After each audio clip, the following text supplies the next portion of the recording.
بفرمایید شما. بله بفرمایید. شبکه تلویزیونی آریاناز، برنامه انتخاب بیننده ها. سلام علیکم. سلام علیکم. شکر الحمدلله. خب تاسو نوم؟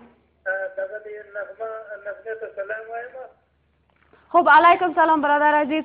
شما خود معرفی کنین، قسمی که شما خبر دارین ما به شماره داریم، برنامه انتخاب بیننده هاست. شما یک شماره را انتخاب کنین که ما آهنگش را تقدیمتان کنیم.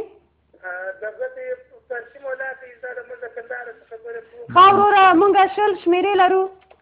چقدر بیماناسی خواهی نتر وقت برنامه را میگیری گو میکنی بیخی.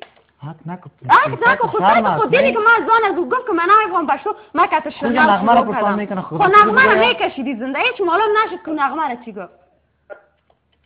بیخیرش خندی دلت شده به قرآن شریف. برنامه را یک نفر نیست همینجا که یک زنگ بزنه خلاص شود. خبر باشه به قرآن شریف حال وقت ثبت شده بود خلاص شده بود.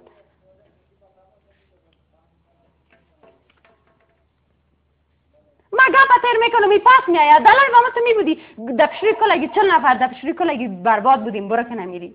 ما گپ تیر میکنم می پس اثر میگه. هنوز بعید نمیتونی والله با چی رخ. برو بچه‌م برو تو خدا بگو تو مردم نگرد. خب به هر صورت آهنگ بود با آواز غلام علی. مطلب آهنگ بود چپکه چپکه ذات دین یا سبحانا یاده. خب من تا یک مطلب داشت. پیش از اینکه تماس بگیریم مریم جان میخواد چند ایمیل را بر شما بخوانش بگیرم. خب دوستای عزیز عدیس سخی از